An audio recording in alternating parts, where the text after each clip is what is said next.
എല്ലാവർക്കും നമ്മുടെ ചാനലിലേക്ക് വീണ്ടും സ്വാഗതം. എല്ലാവരും സുഖമായിട്ടിരിക്കുന്നു എന്ന് വിചാരിക്കുന്നു. ഇന്നത്തെ വീഡിയോയിൽ നമ്മളൊരു വാട്ടർ കളറാണ് വീട്ടിലുണ്ടാക്കാൻ പോകുന്നത്. അപ്പോൾ എനിക്ക് റിക്വസ്റ്റ് വന്നിട്ടുള്ളൊരു വീഡിയോ ആണ്. അപ്പോൾ നമുക്ക് ഇതെങ്ങനെയാണ് ചെയ്യുന്നതെന്ന് നോക്കാം.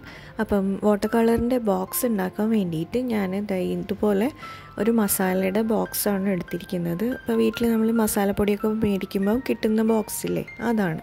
ഇതുപോലെ ഇങ്ങനെ ഒരു സൈഡാണ് ഞാൻ കട്ട് ചെയ്ത് ഓപ്പൺ ചെയ്യുന്ന പോലെ, ബോക്സ് ഓപ്പൺ ചെയ്യുന്ന പോലത്തെ രീതിയിലാണ് കട്ട് ചെയ്ത് ഒട്ടിച്ചെടുക്കുന്നത്.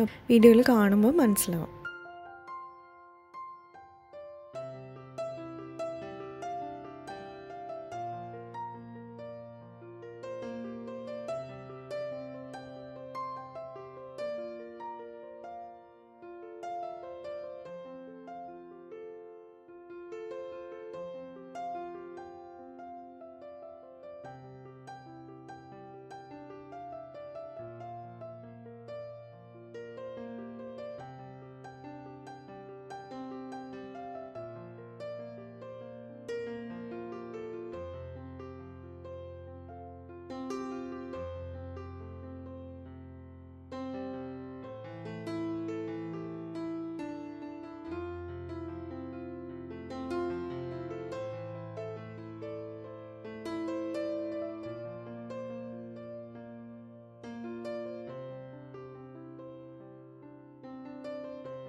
ഇനി അത് ഉണങ്ങട്ടെ. അപ്പോഴേക്കും നമുക്ക് പാലറ്റ് ഉണ്ടാക്കാം. പാലറ്റ് ഉണ്ടാക്കാൻ വേണ്ടിയിട്ട് ഞാൻ പഴയ എഗ്ഗിൻ്റെ കാർട്ടണാണ് എടുത്തത്. അപ്പോൾ ഇത് പ്ലാസ്റ്റിക്കിൻ്റെ കാർട്ടൺ ആയിരുന്നു.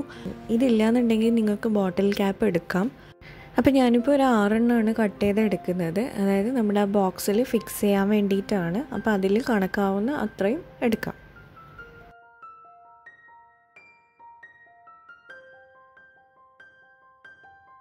അപ്പോൾ ഞാൻ ഈ കട്ട് ചെയ്തെടുത്തത് ഞാൻ ബോക്സിൻ്റെ ഉള്ളിൽ ഒന്ന് ഫിക്സ് ചെയ്ത് നോക്കുന്നുണ്ട്.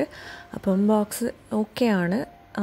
ഇനിയിപ്പോൾ ഇതിന് നിങ്ങൾക്ക് വേണമെങ്കിൽ ഡെക്കറേറ്റ് ഒക്കെ ചെയ്യാം. ഞാനിപ്പോൾ കൂടുതൽ ഡെക്കറേഷനൊന്നും ഞാൻ ചെയ്യുന്നില്ല. അപ്പോൾ ഈ ബോക്സിലേക്ക് ഞാൻ ഒരു ബ്ലാക്ക് പെയിൻ്റാണ് കൊടുക്കുന്നത്. ഞാൻ പറഞ്ഞില്ല, ഞാൻ അങ്ങനെ കളറായിട്ടൊന്നും ചെയ്യുന്നില്ല. അതൊക്കെ നിങ്ങൾക്ക് വേണമെങ്കിൽ ഡെക്കറേറ്റ് ചെയ്യാം.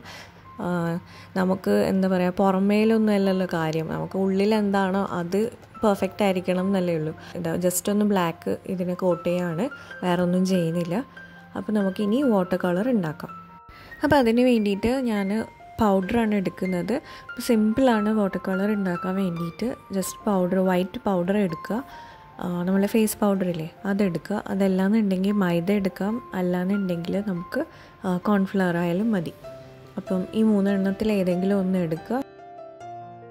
എന്നിട്ട് വെള്ളം കൂടി നല്ലപോലെ മിക്സ് ചെയ്യാം. എന്താ പറയുക, ഒരു ലിക്വിഡ് ഫോമിലാക്കി എടുക്കുക. അപ്പം ഫേസ് പൗഡർ യൂസ് ചെയ്യുമ്പം ചില പൗഡർ വെള്ളത്തിൽ മിക്സ് ചെയ്യാൻ കുറച്ച് പാടാണ്. എന്നാലും നല്ലപോലെ ഒന്ന് ഇളക്കിയെടുത്ത് കഴിഞ്ഞാൽ അത് മിക്സായി കിട്ടും. അപ്പോൾ നമ്മുടെ ബേസ് പെയിൻറ്റ് റെഡി ആയിട്ടുണ്ട്. ഇനി നമ്മൾ നേരത്തെ റെഡിയാക്കി വെച്ച ട്രേയില്ലേ, അതിലേക്ക് ഒന്ന് ഒഴിച്ചു കൊടുക്കണം.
ഇനി നമുക്ക് പിഗ്മെൻറ്റ്സ് ആഡ് ചെയ്യാം. കളർ പിഗ്മെൻറ്റ്സിന് ഞാനിവിടെ ഫുഡ് കളറാണ് എടുക്കുന്നത്.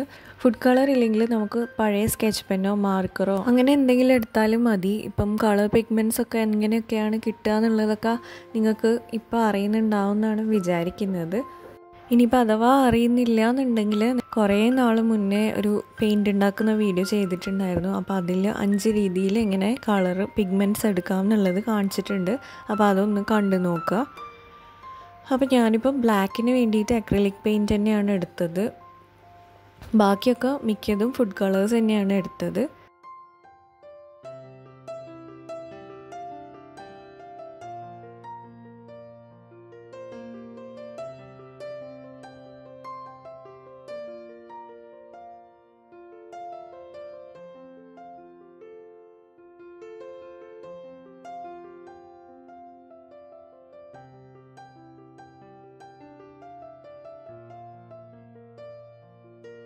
അപ്പോൾ ഇനി ഇത് നമുക്ക് ഉണങ്ങാൻ വെക്കാം. അപ്പോൾ ഇതാ നമ്മുടെ പെയിൻറ്റൊക്കെ ഉണങ്ങി കിട്ടിയിട്ടുണ്ട്. അപ്പം ഞാനിത് വീണ്ടും ഉണ്ടാക്കിയ പെയിൻറ്റാണ്. അതായത് നേരത്തെ ഞാൻ ഉണങ്ങാൻ വെച്ച പാലറ്റ് തട്ടി മറിഞ്ഞ് എല്ലാം കുളമായി. അപ്പോൾ ഇത് വീണ്ടും ഒന്നും കൂടെ മിക്സ് ചെയ്തിട്ട് ഉണ്ടാക്കിയതായിരുന്നു. അപ്പം ഇനി ഇത് നമുക്ക് ഈ ഒരു ബോക്സിൻ്റെ അകത്തേക്ക് ഫിക്സ് ചെയ്ത് കൊടുക്കാം. വേണമെങ്കിൽ ഗ്ലൂ ചെയ്യാം, അതല്ലാന്നുണ്ടെങ്കിൽ ജസ്റ്റ് ഉള്ളിൽ കടത്തി വെച്ചാലും മതി.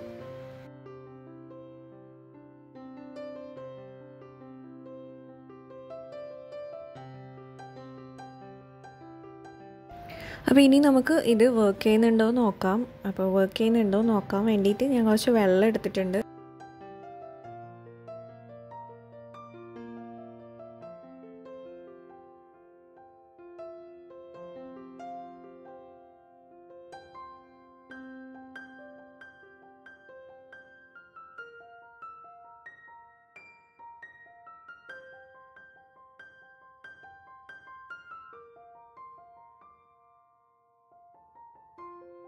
വെള്ളം ഞാൻ എടുത്തിട്ട് ഇതുപോലെ ചെയ്യുമ്പം നമ്മളെ വാട്ടർ കളർ റെഡി ആവുന്നുണ്ട്.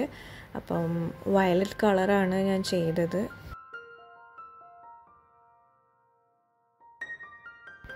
അപ്പോൾ എനിക്ക് തോന്നിയത് സംഭവം ഓക്കെയാണ്, പക്ഷേ പിഗ്മെൻറ്റ്സ് കുറച്ചും കൂടെ ആഡ് ചെയ്യുന്നതാണ് നല്ലത്. കാരണം നമ്മൾ ഇത് വളരെ ലൈറ്റായി പോയി ഞാനിപ്പം ഉണ്ടാക്കിയത്. നമ്മളൊരു 2-3 കോട്ടൊക്കെ ചെയ്യുമ്പോഴാണ് ശരിക്കും നല്ല ഡാർക്കായിട്ട് കിട്ടുന്നത്. അപ്പം ഞാൻ എല്ലാ കളേഴ്സും ഒന്ന് സ്വാച്ച് ചെയ്ത് കാണിച്ചു തരാം. അപ്പോൾ ഞാൻ പറഞ്ഞ പോലെ പിഗ്മെൻറ്റ്സ് കുറച്ചും കൂടെ ആഡ് ചെയ്തിട്ടുണ്ടെങ്കിൽ ഉറപ്പായിട്ടും നല്ല പെർഫെക്റ്റ് ആയിട്ട് തന്നെ കിട്ടും. അപ്പോൾ അത്രയേ ഉള്ളൂ ഇന്നത്തെ വീഡിയോ ഇഷ്ടമായിട്ടുണ്ടെങ്കിൽ ലൈക്ക് ചെയ്യാനും ഷെയർ ചെയ്യാനും സബ്സ്ക്രൈബ് ചെയ്തിട്ടില്ലെങ്കിൽ സബ്സ്ക്രൈബ് ചെയ്യാനും മറക്കരുത്. പിന്നെ നിങ്ങളുടെ അഭിപ്രായങ്ങളും കൂടെ ഒന്ന് അറിയിക്കുക.